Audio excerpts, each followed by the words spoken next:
All right, so I'll show you what I'm doing for lunch today. I'm going to do a breakdown of my split, why I do it. So she told me to come over and I took that trip. And then she pulled out my mushroom tips. Okay, you guys are on the tripod. So, lunch faux today. 4 large eggs, some bread here. This is 10 grams of protein. I'll say that's 24-ish grams of protein. Got some egg whites. I'm doing 2 servings of this for another 20 grams of protein. So we're already up around 50-ish grams. Then I've got my protein powder. I'm gonna do 2 scoops of this stuff.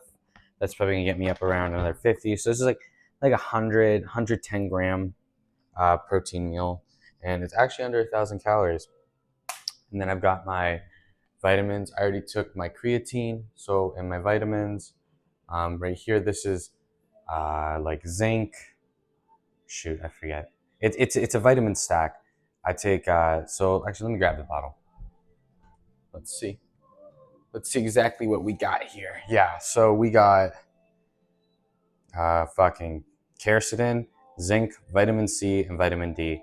And I also take vitamin D3 as well on the side because I want to get my vitamin D dose up. I take lion's mane as well for cognitive function because I have a minor form of CTE. So yeah. And then as far as creatine goes, I absolutely hate the powder, so I spend the extra money for the gummies.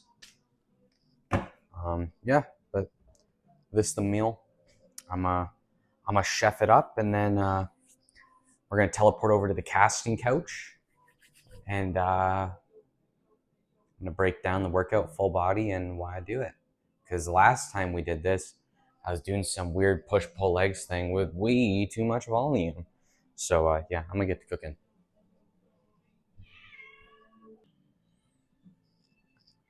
Okay. Yeah. So I don't start with the heat up in the pan. I like whisking it as I'm cooking it. No particular reason. It's just the way I mess with it. We're also gonna load this up with salt just so we can, and then crush some water so we could start hydrating ourselves for the day. Just your classic pink sea salt. That in there. Some black pepper. Because again, just because y'all are on a cut does not mean you need to eat unseasoned food. Stop doing that. This shit cannot taste good, bro. Like my shit cheesy. So what we're gonna do, let's see. I'm gonna go grab a weighing scale so I get this on the dot. So I'll be right back. Okay, I'm back with the weighing scale. So way this puppy works, throw on your cup, turn it on. It should be on grams. And I'm just doing 1 serving of cheese. So per 30 grams is 100 calories and 7 grams of protein. So, because obviously I feel like just filling the cup ain't all that accurate.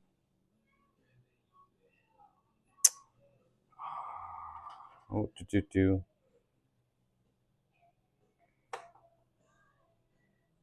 Bam. All right.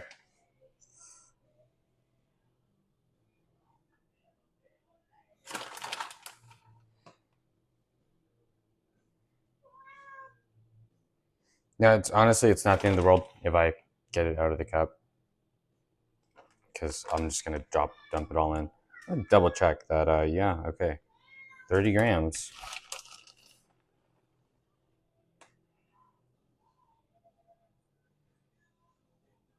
28,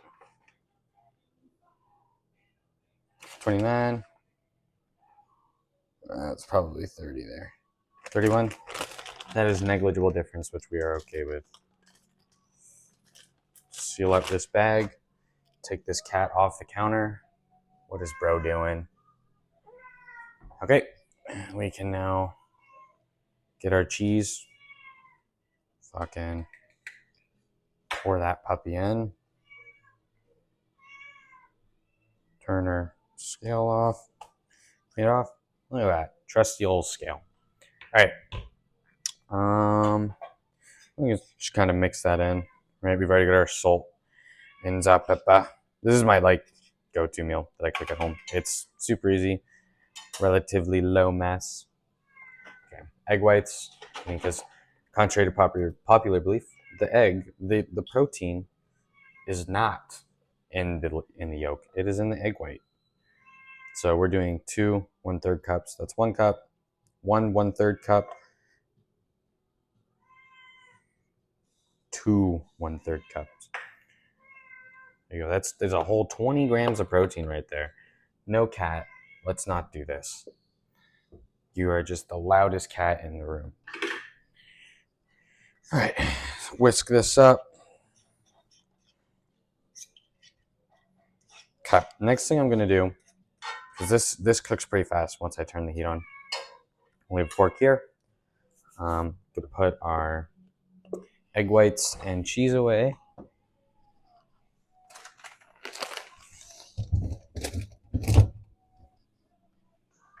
And now we're gonna mix up ourselves protein powder. So I'm actually gonna move this over for now. Well, I'm gonna do this right here on the burner. Now this stuff is God's gift. It tastes so good. So what I'm gonna do is, since I'm doing 2 scoops, I'm gonna fill the water up to about right above the logo.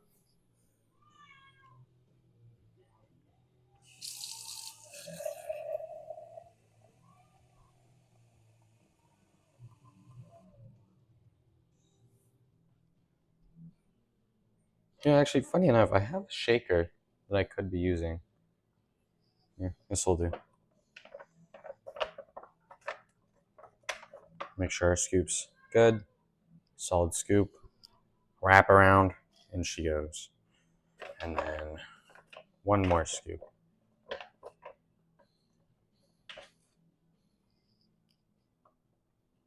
In she goes.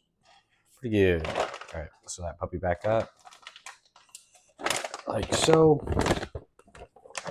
Put you over here. Oh, the cat is in the sink and his paws are soaked now. Good job, buddy. You did that to nobody but yourself. I'm gonna grab a fork and I'm gonna stir this really quick because I don't want it to be super chunky. You'll know what I mean. This is not doing anything. Come on.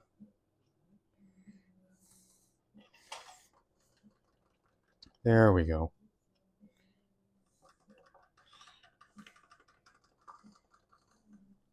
Get all of that in there. Okay, that is stirred enough for me to throw the lid on.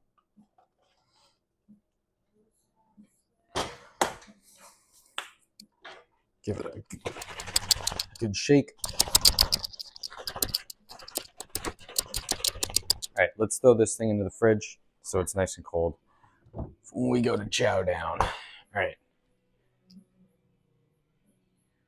And I should probably rinse this protein powder off my hands. Okay. Now, before I start cooking the eggs,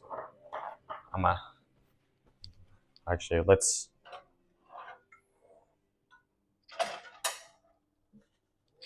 turn this on. Rest our fork here, and I'm gonna go throw these pieces of toast into the toaster oven.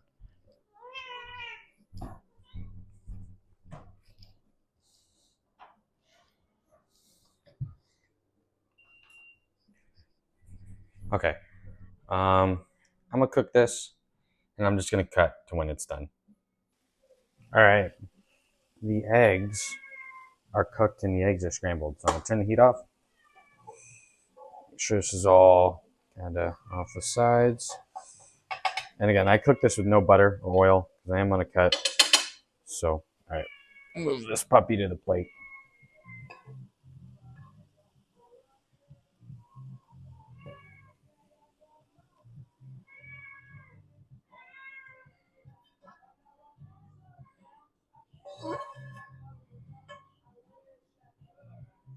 Perfect.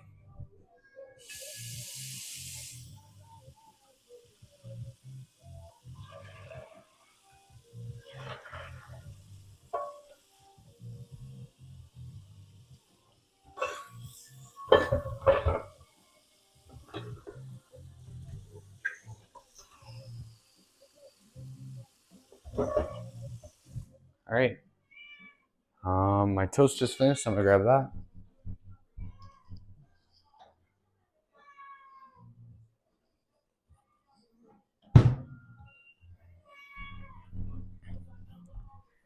The perfect toast ratio. Move our eggs over.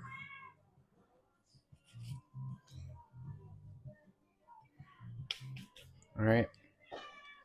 That is a cooked meal, my friends. All right, I'm gonna meet you guys over at the Cats and Couch now already. All right. To the couch we have made. Grab my bookie poo.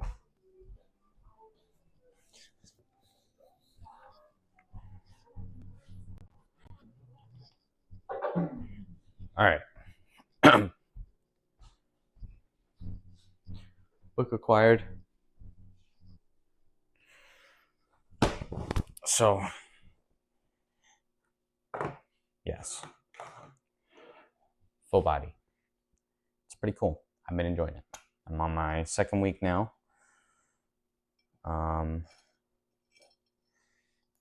I've noticed I've progressed, obviously, as you should if you're just progressively overloading. But I like hitting everything every day because there's multiple muscle groups I like hitting, and it does suck having to wait for the other days.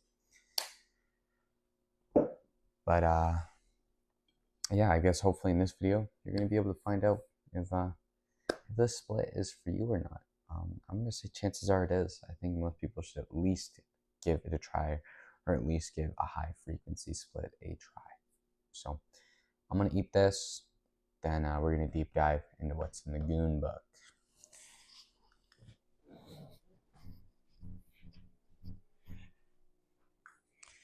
All right, guys, I have eaten my food. Yes, hello, cat. Well, I think he's coming over here. And yeah, ate the food, dishes away, cleaned up, and I think we're ready to get right into the video. We've eaten our food. This is the book of knowledge, the Goon book. So we started off with originally like a very high volume type of workout thing here, which, you know, not all too optimal. But slowly we've ingested more information and learned some more. And now we've evolved into a full body workout. So if you've watched my other video on what full body is, you would know that I pretty much kind of touched on this part here and wrote this down on the whiteboard. So I go every other day. So that leaves me with a good amount of rest days. So we'll just put a tick here for like the rest days. It's alternating every week. So 1 week you start on Monday, and then the week after that you're going to be starting on Tuesday. So you're going to be having 3 to 4 days of rest, and you're hitting your muscles extremely frequently. It's either 4 times or 3 times a week, right? So traditionally with push-pull legs, you'd be hitting it twice a week, or yeah. I know another split that could also be with a super high frequency is upper lower rest, and you're hitting everything 3 times a week. But then, which does suck, is you're going to be with 1 rest day. So, but with the way that I've programmed my full body, and the way I have it is I'm kind of hovering around 30-ish sets. But for beginner, I would say start with like 20 sets. So for you guys, I'm going to say start with 20 sets, and 20 sets meaning your whole total workout is going to have 20 sets altogether. That's every muscle. And then after you figure out your sets, the other 2 main things you need to focus on is progressively overloading every session. Whether that be increasing the weight of it, correcting form, or maybe adding an extra rep, and then without form regression. Like you don't, let's say you did 200 on lat pull down on 1 week, and then next week you raised it to 205, but your form went downhill. That's bad. You didn't actually increase the amount of motor units you could recruit because you changed your form to allow you to move that weight, so you're not properly moving the weight, if that makes sense. So make sure you standardize your form across all movements and then progressively overload that standardized form. And then another big important one is with full body, you have to really take into account your fatigue. And so for reference, like let's say if you hit hamstring for your first movement, you would have full energy pretty much. But if you hit hamstring last, you would be more fatigued, so you wouldn't be able to hit it as hard. So the best way to order this is in look at your body objectively, or get a friend to help you look at your body, or even you could send me some pictures and I'll look at it and I'll tell you objectively what I think is something you need to work on. So pick a muscle group that you think is lacking and you want to pull up to the rest of your body and start with that one, and so on and so forth. So specifically for me, since I feel like my chest and my shoulders are lacking, I start with my chest and shoulders, and then I do my back, so on and so forth, to the stuff I feel is less lacking, the stuff I'm a little bit less worried about. Yeah, and then the other important thing we're thinking about here is the rep range, right? So since we're doing this super high frequency split, you're not able to do lots of sets in volume because you're not going to be able to recover from it. Now you might be thinking, oh, well, if I can't do as many sets as volume, is this not as optimal, or is this something I shouldn't do? And to say that, we don't speak in absolutes because obviously nothing's absolute, right? Nothing's for sure. There will be more peer-reviewed studies, more case studies that come out. So, we just kind of got to go with where the current science-based scene is. So I currently aim for 3 to 5 reps, right? Because we want to avoid the junk volume of, like, let's say 12 rep set, or for the first 10, or like for even first 8 reps are you just fatiguing your muscle to the point where you're in that sweet spot of like full muscle activation and close to failure when you actually build the muscle. So we're skipping that part and just going right to that like full throttle training, right to failure kind of thing, right? So we're getting rid of that junk volume before that's gonna extra fatigue you. So, and then even that extra fatigue, you might think, oh, that's so little, but you add that up over time, then you have to take a deload. With this, we're trying to avoid that, right? You want to hyper optimize it. Now, 3 to 5, that's a number. It's not an exact number for everybody because everybody's bodies are different. Everybody recovers from different things. Nobody's the same. And then another thing I should probably touch on is as far as movements goes for things, ultimately pick something you like. That isn't like an absolute terrible movement, but pick something you like that you enjoy and then you want to progress on, and then just progress on that. Like for chest, as long as it's a pressing movement or a fly movement, you're going to grow your chest, one or the other, right? For your back, I would say you'd want to do one horizontal pull. So that would be like maybe a wide grip T-bar row, and then vertical pull, so like a lat pull down, and then an erectors, something to change your erectors, so a hinging movement for your back, whether that be deadlifts, RDLs, etc., etc. All right, so now to get into how I, like we've talked about that a fair amount, and now let's talk about what I pretty much do for my workout. Let's see. I do have to make a few adjustments to this, but yeah. Let's see. Let me go. Cool, sure, let's do this one. All right, so what I do is I start with chest, right? I do chest, shoulders, then I start my rear delts, and then I do my back. Those are the ones that I want to bring up the most. So I'm going to start with chest, and my chest movements I do the machine press. So that's the cable variation of bench press. And then I do alternating with incline Smith. And a big thing with incline Smith is just because you're inclined does not mean you're hitting your upper chest. The incline doesn't necessarily matter all that much. What you need to make sure is that your elbows are kind of pointed inwards, right? Because your upper pec is connected to your shoulder, and shoulder flexion is how you hit it. So I start with machine bench press. I do 2 sets of that, and I do like 3 to 4 minutes rest time in between to make sure I'm fully rested. Then I move to my lat raises, to my rear delts, to the lat pull down, T-bar row. I do wrist curls, and I go to deadlifts, incline dumbbell, preacher, and rope curl. That's hitting all 3 heads of the bicep, right? It's the same for my back. I'm hitting all of my back doing these movements here, right? I do triceps, and I do legs, and then there's more on the other page, and I also do abs. So altogether right now, I'm hovering around 24 sets, and I'm gonna add in a shoulder press, and I'm gonna do 2 sets of that. So that's actually gonna end up being 26 sets for me. And then we're gonna go from there. We're gonna see if I can keep adding in more and recovering from it within due time. I would just say schedule your workout like that. From hit every muscle group every other day, 3 to 5 minutes of rest, low rep range, heavy weight, good form, progressively overloading. It's pretty simple. It does take a little bit of experience to know where your reps in reserve is or what failure really is for you. But at the end of the day, we're just trying to recruit as many motor units as we can. And the best way to do that is with heavy loads under mechanical tension of the muscle, because mechanical tension is the #1 driver of hypertrophy. And do not forget that, my friends. All right. Kind of kept it a little short, sweet, not a whole lot to explain about it. Lots of people love to overcomplicate it, but there's really no point in doing that. So that'll be it for me. You guys can expect a workout video to come soon. I'm going to do a walkthrough of my video now, since that's kind of like the progression. I did what full body is, here's what my full body is, and now I'm going to do my full body in the gym, because I feel like that makes sense. That's it for me, guys. Enjoy the video, enjoy your day. If you go into the gym, hit a sick lift. If you're doing cardio, get that cardio in. Much love, guys. Please subscribe, and I'll see you guys at the next video.